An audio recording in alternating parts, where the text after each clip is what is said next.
I know what's going to happen in the 6A playoffs. You could be on the road in the second or third round because you slipped up in the region, or just when you get to time of the year that you want to be playing, you lose a coin flip, you got to go down to South Georgia or out of Douglas County or whatever it is. You know what I mean? So it's a good chance for us to get on the road and figure out if we can focus and execute away from home. Coach Appling, Coach White, thank you so much for joining me. I wish you both the best of luck, guys. We will be right back after the break.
Back, everybody. Good one on deck here. Buford and Douglas County, two of the top teams in the state of Georgia, two of the top teams in the country. We're about to kick it off.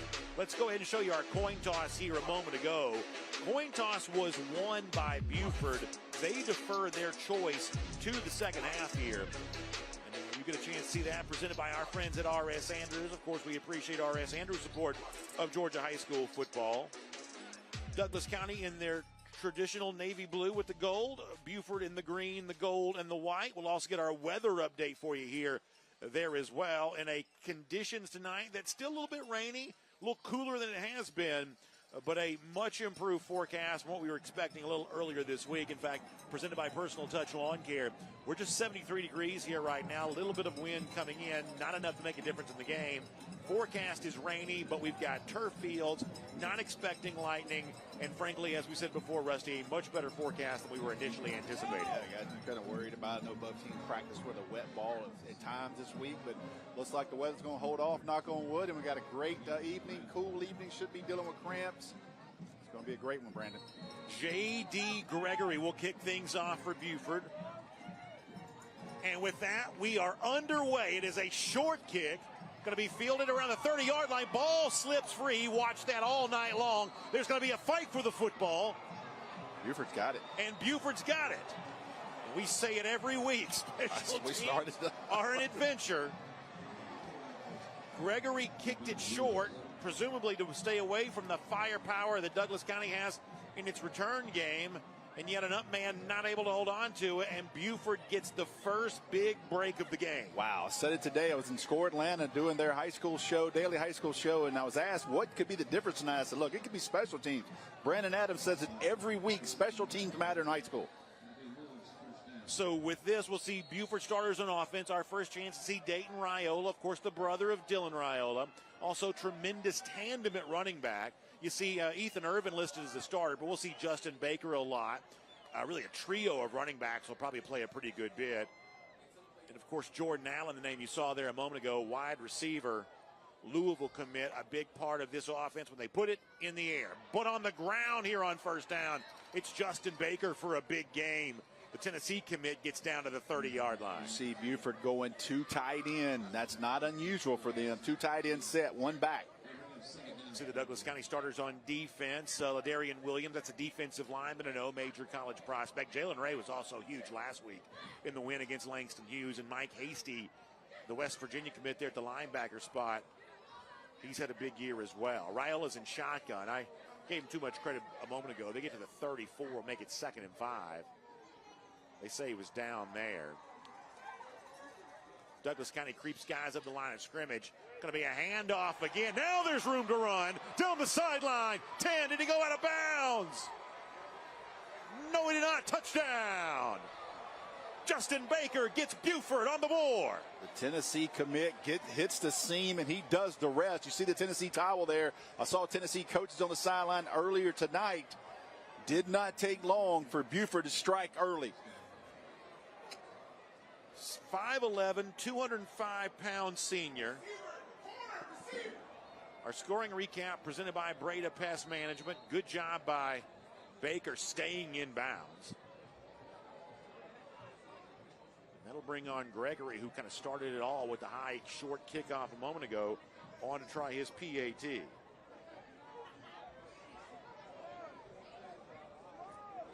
The hold is down, the kick is away, it's high, and it's right through the uprights, and it's good. And with that, Buford's got a little bit of an early lead here, and a chance for us to also take a look at the schedule.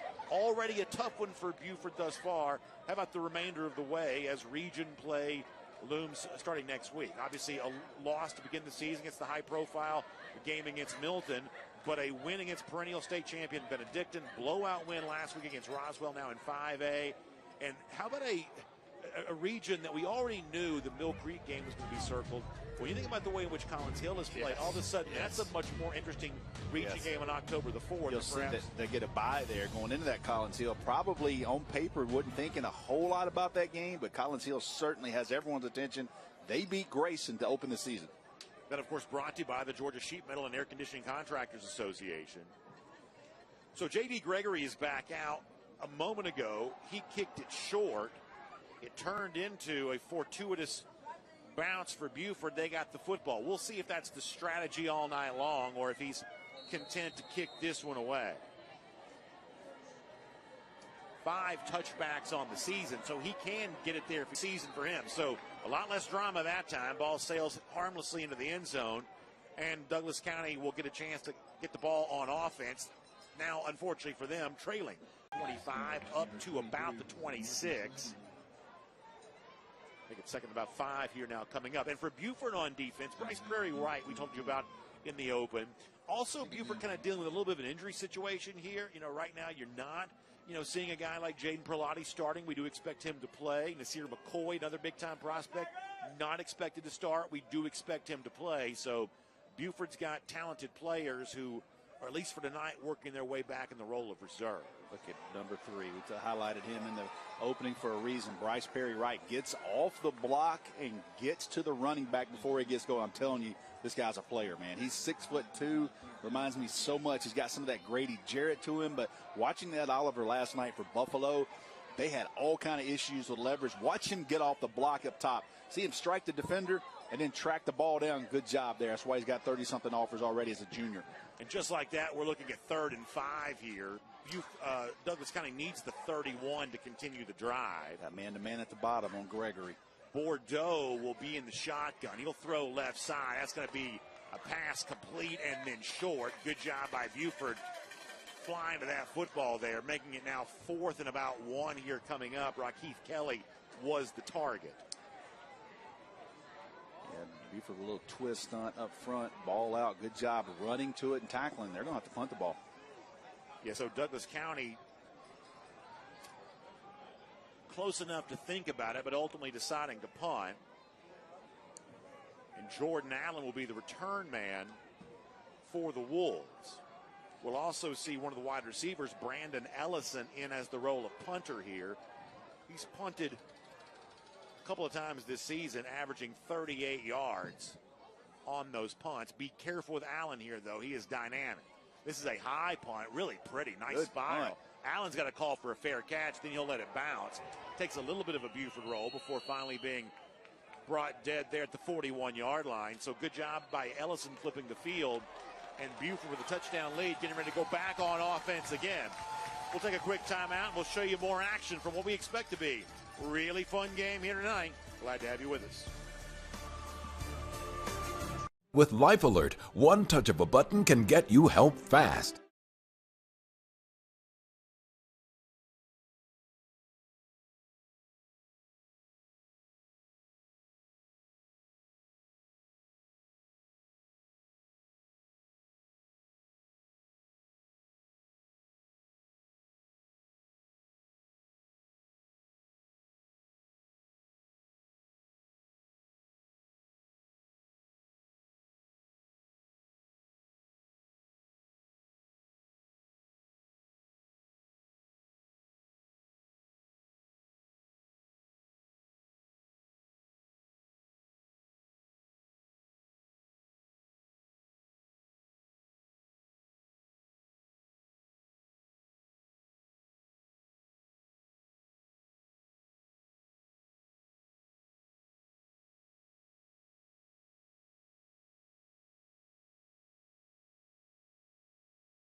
Special teams miscue of the early portion of the game here. To begin with, it results in a touchdown for Buford, and now it results in great field position for Douglas County. Allen had to call fair catch because of the high punt by Ellison, but apparently the ball still touched him. And now here comes Douglas County. Bordeaux will look to throw. He's got to hurry, and it's Bryce Perry-Wright again. They better account for 3. I'm telling you, it'll be a long night if they don't. Brandon, we had 4 special teams plays. We've had 2 turnovers. Amazing. Yeah, right. He is running to the football, and that is a defensive lineman's dream. To go back to the special teams miscue for a second, how much of this do you attribute to wet football? And in that particular case, he didn't drop it, it just hit him. But are we going to look at conditions as an impact on special teams tonight? I don't really know. It just kind of dropped that first one. And that second one, not paying enough attention. Ball snuck up on his shoulder pad. Buford showing man coverage here against the very good Douglas County receivers. Bordeaux will throw, looking deep. He's got a man, and it's a touchdown to Aaron Gregory from 44 yards out. I felt pretty good about the players I highlighted in the open, Brandon. I mean, call me pretty sharp, but Aaron Gregory, the nation's number 2 rated wide receiver. Listen, they have been begging for some man-to-man. He said, please, somebody play man-to-man on us. Johnny White told you this week, Buford's going to play man-to-man. And guess what happened? They gave up 6 because Aaron Gregory, top-end speed, length, can go get it. Electrifying play of the half presented by England and Stubbs. Wow. Quick strike there, Bordeaux. His 6th touchdown pass of the season. Manuel Boris Perez will come on and put the extra point through and good. And special teams have certainly spiced things up here, creating a short field for Buford and a touchdown, creating a short field for Douglas County. And the Tigers return the favor. It'll also give us a chance to see the Douglas County schedule here there as well. We saw them in Mercedes-Benz Stadium. They were dominant against Cedar Grove. And in the case of DJ Bordeaux, he probably had his best game of the season by far that day against the Saints, although he just looked good right there. And a big throw against Langston Hughes last week. A little bit of a costly win. We'll talk about some of the injuries that Douglas County suffers because of what happened there last week against Hughes. But obviously tonight, you finish off this incredible slate, and then you kind of roll into region play if you're Douglas County after that. Tell you what, you don't want to signal out a game, but when you end up with Carrollton and these two teams. How about a game 10 right there between Douglas County and Carrollton? And Carrollton's obviously a part of a high-profile game tonight against Gainesville, but you got to imagine that both sides, perhaps when they have a chance, kind of peering over at the other. Yep.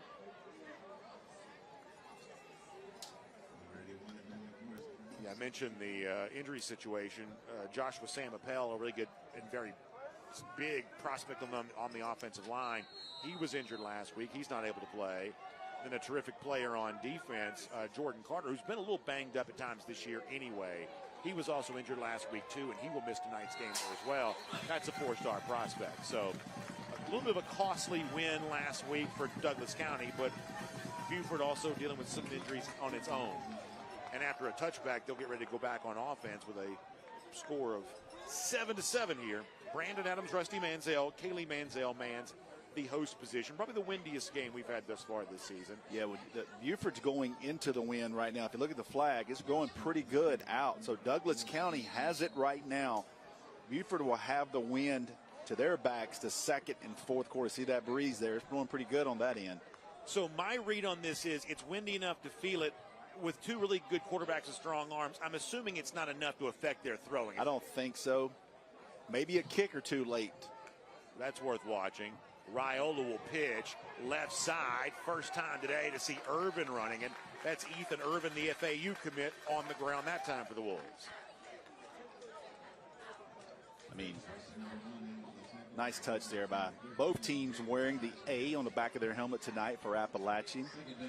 Yeah, I saw where Johnny White put on the X platform. Teams wearing that tonight says a lot. You see Raiola again from the shotgun, calling out his cadence. Irvin remains the tailback next to him. Three receivers stacked there on the right side. That's going to be a throw to Allen. Here goes Allen. Speed to burn for him. He crossed the 40-yard line. That'll create a first down for Buford. Now, I'll tell you what it reminds me of a little bit to go back.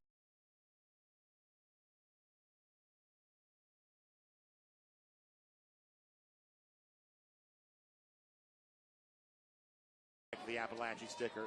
Connor Foster last week, and we'll see the replay here. Speed. Good blocking out on the edge. Look at both receivers blocking. It takes about 8-10 yards for anybody's there to even touch him. Connor Foster last week, the Cartersville coach, said something I thought was so poignant that, as we kind of get back to football, people will kind of go back to their normal lives, but at Appalachia, they don't have the privilege of being able to do that. That's right. So it's really important that we not forget them. And so to have both Douglas County and Buford remembering them tonight, I think is a fitting tribute indeed. And a big hit. Wow. Flying in to make a big hit that time. Jamar Owens. Hey, that's a backup quarterback. Watch 17 come in here and finish this off. Irvin tries to bounce. Tell you what, it's a good thing we don't have replay in there. That might have been. Owens kind of, coming from, somewhat deep from the Douglas County bench, at least a little bit. Not a guy that certainly we featured defensively the first time we had them there, but he comes in and makes a big play that time on the running back, Irvin. And now we're looking at 2nd 14 after the lost yardage. Good job up front that time by Douglas. Irvin takes the handoff again. He meets a wall. And it's Ladarian Williams, the 3-star defensive lineman, who slams him down right there. And all of a sudden, Douglas County's really feeling it defensively. Yeah, they're stuffing him up front. Look at Williams just stick his head in there, keep driving your legs, tosses the Buford running back down. Big offer list for Williams. It includes Georgia, 38 in total. 3rd and 12 now. 3 receivers on the left side, 1 on the far right there as well. Raiola will look, throw, middle of the field. It's a diving catch at midfield, and it's Jordan Allen. And he's going to be good enough for from Allen this year. It's a lot of plays like that where he's comfortable leaving his feet diving while also controlling his body. Remember, he needed almost every single one of those yards to get the first down. Seems to be pretty comfortable with that kind of body control in the air. Big third. That was 3rd and 14 conversion. Yeah, that converted it right there. High snap to Raiola. He gets it down. And it's going to be another wall of Tigers. I think Williams may have been the first man through again. Solomon Fabian also in there as well. See a bad snap there, throws his play off. Brendan, one thing I mentioned to you during pregame, I wasn't sure if it was the first team or the second team, but there was several snaps that Buford had problems because the snap was high in shotgun. Tuck that away as the night goes on. That's number one.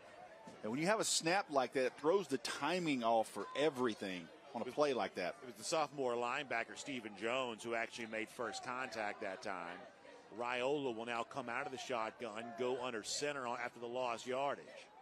He'll fake a handoff, play action, looking to roll left, and into traffic and incomplete, trying to hit Hayden Bradley, the senior tight end, the Ole Miss commit, but not able to connect, and that's going to bring up 3rd down again.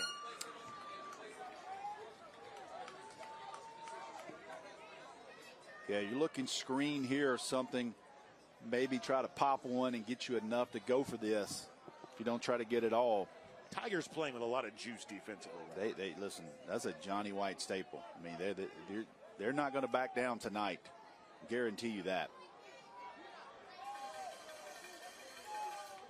Buford puts a tight end in line, hand on the ground, and now on 3rd down, Raiola bumps into a lineman. He may have to run now and takes a big shot. Be careful there. And Douglas County has forced a 4th down. I believe it was the linebacker, Mike Hasty, who had first contact on Raiola and able to get him down. Tell you what, we saw Hasty in the Mercedes-Benz, the West Virginia linebacker commit, and he was outstanding today. We saw him. He was all over the field. I mean, you want to talk about physical. Douglas County playing that way here right now. That's going to bring on J.D. Gregory. He's going to punt. James Johnson is the man back deep to receive, but the ball goes nowhere near him, and Buford's going to get a break here as the ball goes dead right there at the 2-yard line. Beautiful punt by Gregory, flips the field, and now Buford will get a chance to wreak some havoc on defense with Douglas County backed up against its own end zone. But before we get there, it's a quick commercial timeout. We having fun yet here on the Peachtree Sports Network? I would say so. A journeyman with local